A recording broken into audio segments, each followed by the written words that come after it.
Qafqaz Müsəlmanları İdarəsinin nümayəndəsi İlahiyyat elmləri doktoru Hacı Surxay Məmmədli proqramımızın qonağıdır. Hacı, xoş gəlmişsiniz. Sabahınız xeyir olsun. Xoş gördük. Sabahınız xeyir olsun. Mən də bütün Azərbaycan xalqını və bizi izləyən hər kəsi qarşıdan gələn Qurban Bayramı münasibəti ilə səmimi qəlbdən təbrik edirəm. Qoy bu bayram hər zaman Azərbaycanımızda gözəllik, ab-hava yaratsın, həmrəylik yaratsın, bərabərlik yaratsın, sevinc yaratsın.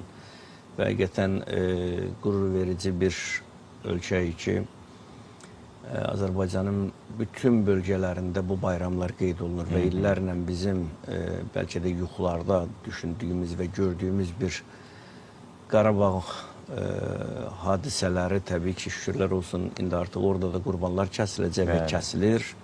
Şükürlər olsun bu günümüzə. Şükürlər olsun. Qurban bayramının fəzilətlərinə diqqət yetirəndə müsəlman aləminin ən gözəl sayılıb seçilən bayramlarından biridir. Şəfqət və mərhəmət dolu və bərəkətli bir ay olan Qurban bayramında xüsusi müsəlmanların hazırlıq dönəmi başlayır ki, bu da heyvan kəsimi, yardımlaşma, insanlara bir mərhəmət nümayiş etdirmək və Hacı, sizin elə dilinizdən bu günün fəzilətləri barədə eşitmək istəyirik. Bəli, ilk öncə bunu qeyd edim ki, qurbanlıq Allaha yaxınlaşmaq üçün bir fürsətdir. Qurban sözünün mənası yaxınlaşmaq mənasındadır. Bu fiziki mənada deyil, mənəvi bir ruhu bağlılığından Allahla bir bağlantıdır. Yəni, insan Allaha yaxınlaşır. Qurbanlıq özü bir ibadətdir. Və qurbanlıq tək ət kəsimlə bitmir. Ondan sonra insanları fiziki, mənəvi cəhətdən sevindirməklə bitmir. Çox böyük çalarlar var. Burada həm fədakarlıq var qurbanlıqda, səmimiyyət var, birlik və bərabərlik var, həmrəylik var. Və bu baxımdan Quran-ı Kərimdə Allah Teala buyurur ki, onların nə əti, təbii ki, qurbanlıqla bağlıdır, heyvanlarla bağlıdır, onların nə əti, nə qanı Allaha çatmaz. Allaha çatacaq yalnız və yalnız sizin səmimi qəlbdən Allaha olan bağlılığınızdır. Deməli, burada məsələ nədir? Məsələ budur ki, insanların bütün əməllərdə onun fəziləti, dəyəri, meyarı, ölçüsü insanın Allaha olan səmimiyyəti iləndir. Ona yəni təqva deyirlər, təqvası iləndir. Əgər bir insanın ibadətində bütün mənalarda mən qeyd edirəm, həm namaz baxımından, həm qurbanlıq kəsmə baxımı ilə, əgər səmimiyyəti yoxdursa, canı dildən bu yardımlaşmanı edə bilmirsə, o Allah yanında dəyər sahibi ola bilməz. Bəli, biz hər zaman deyirik ki, sevindiyimiz zaman deyil, sevindirdiyimiz zaman, geyindiyimiz zaman deyil, geyindirdiyimiz zaman, yediyimiz zaman deyil, yedirdiyimiz zaman bayram olur. Yəni, insan canı dildən bunu edir. Yəni, bilirsiniz, şəriət baxımından qurbanlığın pay olaraq 3 hissəyə bölünməsi var. Burada da bir şəfqət var, burada da bir səmimiyyət var. Bir pay insanın özüdür, ikinci pay qonşu, yetim, ehtiyacı olanlar, möhtaclar və üçüncü pay isə qohum bacı qardaşlardır. Burada da bir paylaşımda gözəllik və şəfqət var. Ona görə bütün bu əməllər, bütün bu etdiyimiz hərəkətlər Allahla bağlı olmalıdır. Yəni, bir işi verəndə Allaha xatir onu etmək lazımdır. Bugün Allah Rəsulunun biz həyatına baxdığımız zaman Allah Rəsulu 2 qurban kəsərmiş. Allah Rəsulundan soruşanda ki, niyə 2 qurban kəsdin? Belə buyurardı. Biri özüm üçün, digəri isə möhtaclar üçün, ehtiyacı olan insanlar üçün. Baxın, bütün dini sferada baxanda, bütün dini dəyərlərə baxanda orada bir mənəvi paylaşımlar var. Namaz qılıram, səmimiyyətdir. Qurban kəsirəm, səmimiyyətdir. Təbəssimin özü İslamda bir gözəlliyi bəxş edir. Bunlar hamısı Allaha olan bağlılıqdır. Bugün, bəli, qurbanlıq Azərbaycan tarixində zaman-zaman, hər zaman gözəl şəkildə qurbanlıq qeyd olunur. Qurbanlığın qeyd etdiyi kimi, bəli, çox böyük qədim bir tarixə söykənməsi var. Orada tək qeyd etdiyim kimi heyvanın kəsilməsi deyil, ya dəvənin, inəyin, keçinin kəsilməsi deyil. Orada məqsəd bir fədakarlıq da var. Fədakarlıq nədir? İbrahim əleyhissalamın, əgər tarixə baxsaq, İbrahim əleyhissalamın illərlə övladı olmur. Allah ona bir övlad əta eləyir, illər keçir. Bunu Quran-ı Kərimin Əs-Saffat surəsində geniş şəkildə qeyd edir. Və övladı olandan sonra övlada çox böyük məhəbbət bağlayır. Gecə istənilən bir vaxtı yuxudan oyanır, gəlir İsmailə baxır, şəfqəti yaranır. Allahım, mən illərlə gözlədiyim övladı sən mənə bəxş etdin. Yuxunun birində, yuxuların birində Allah Teala buyurur ki, ey İbrahim, bir ürəkdə iki məhəbbət olmaz. Ya oğluvun məhəbbətin, ya mənim məhəbbətimi tutmalı. İki məhəbbətin birini götürməlisən. Allah məhəbbəti, övlad məhəbbətindən də şirindir təbii ki. Çünki hər şeyi yaradan, görən odur.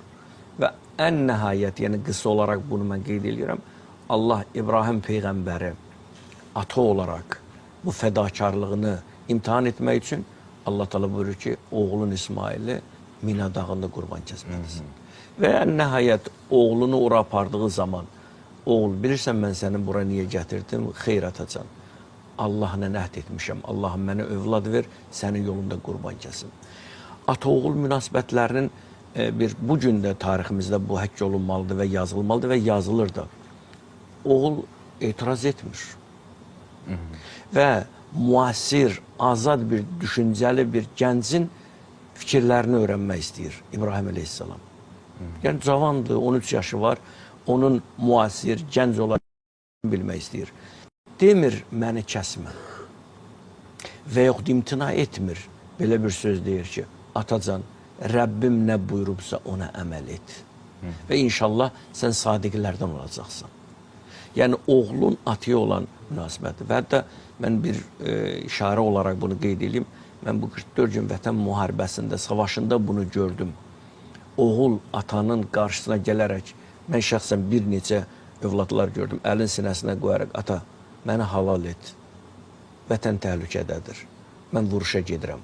Yəni, bu bir fədakarlığın nümunəsidir. Ata da ona xeyir dua verir. Yəni, bu bizim qədim bir tariximizdir və bu ənənələr, bu bağlılıqlar hamısı nədən irəli gəlir? Səmimiyyətdən. Zor yoxdur İslamda.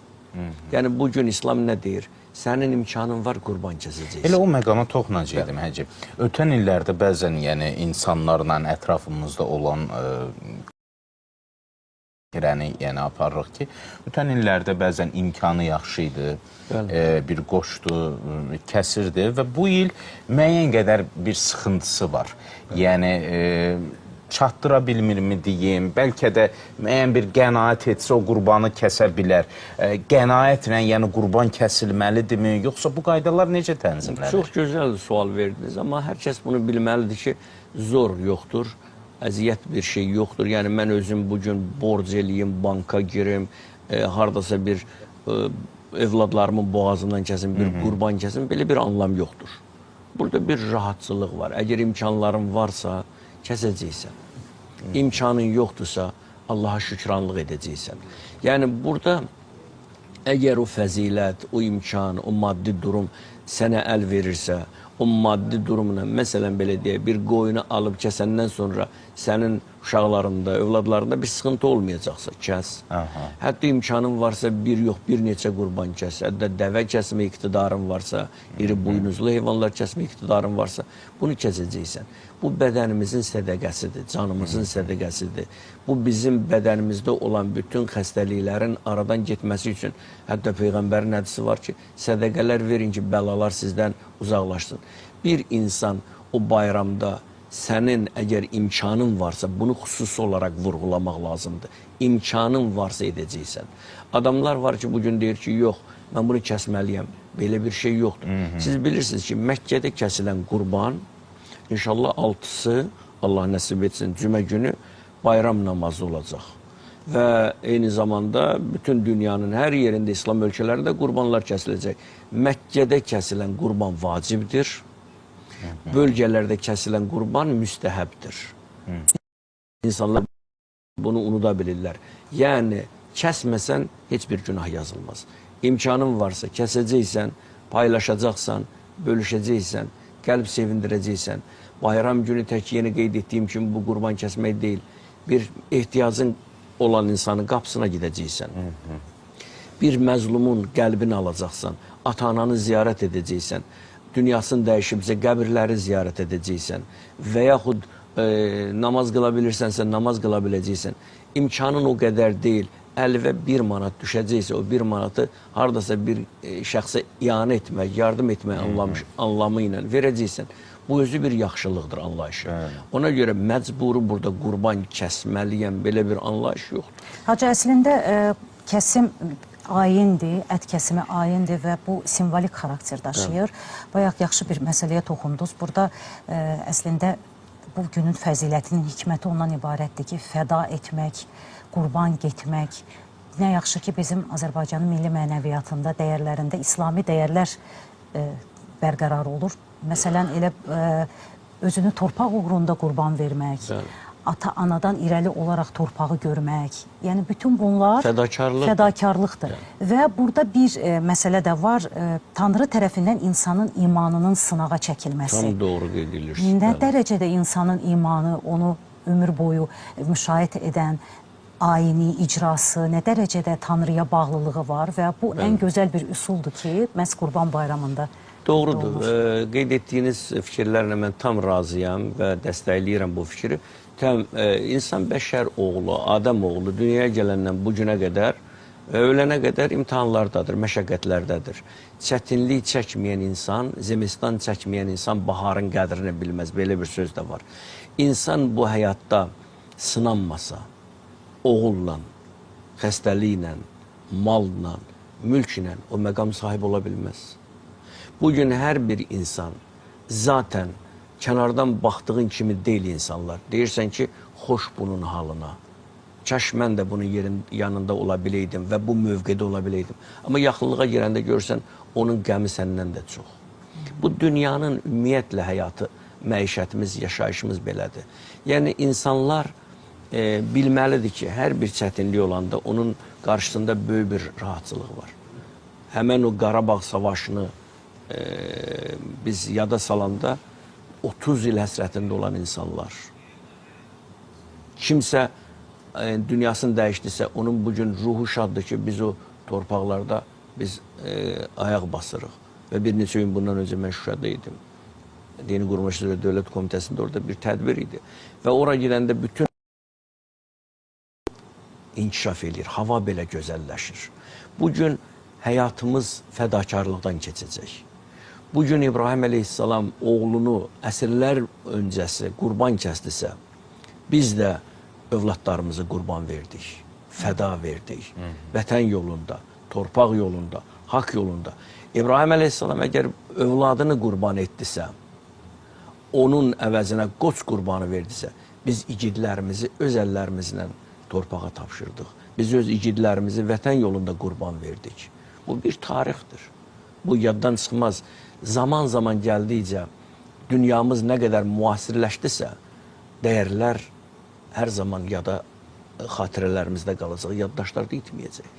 Bugün bizim bütün halımızla Allaha sığınmaq, Allaha təvəkkül etmək və bilməliyik ki, və bizim bütün bu etdiyimiz hər bir şeyin kökündə nə üçünlər dayanır? İnsan bilməlidir, insan fəlsəfəsi budur. Və təbii ki, suallarınız olsa verəcəksiniz. Əgər vaxt bitəcəksə, təbii ki, mən azadam. İnsan bilməlidir. Mən kiməm, hardan gəlmişəm və hara gedəcəyəm. Əgər insan bunu düşünərsə, insan həyatının əmanət olduğunu, bu dünya imtihan olduğunu insan anlayarsa, heç bir çətinlik insan üçün əsas verməz. Yəni, mən düşünürəm ki, müvəqqətidir. Xəstəlik də müvəqqətidir. Kasıbçılıq da müvəqqətidir. Amma bizim böyük bir mənəviyyatımız qəlbimizdə olan huzur və rahatçılıqdır. İnsan bilməlidir ki, Allah bizi yaradıb, monoton həyat yoxdur. Əgər bir insan monotonluqla yaşayırsa, Peyğəmbərin bir sözü var, dünənin bugünlə eynidirsə, sən yaşamamısan. Ona görə biz fədakar olmalıyıq. Torpağımız üçün, dostlarımız üçün, insanlığımız üçün, vətənimiz üçün, bayrağımız üçün fədakarlıq etməliyik. O zaman inkişaf eləyəcək, o zaman tərəqqiyə çatacaq. Bir olacaqsa, bərabər olacaqsa, Allahın ipindən yapışacaqsansa, həyat sənin üçün çox gözəl olacaq. Təşəkkür edirik Hacı və Qurban Bayramının hikməti və fəzilətləri barədə bizimlə bərabər studiyada Qafqaz Müsəlmanları İdarəsinin nümayəndəsi, İlahiyyat elmləri doktoru Hacı Surxay Məmmədli idi və sözsüz ki, Qurban Bayramı ilə bağlı elə verilən məlumata görə də ayın 6-sı və 7-sində olan bu bayram hər iki gündə ət kəsimi nəzərdə tutulur və bayram namazı da 8 və 9 radələri arasında ayın 6-sında bayram namazı qılınacaq. Təşəkkür edirik Hacı. Mən sizə təşəkkür edirəm. Çox sağ olun.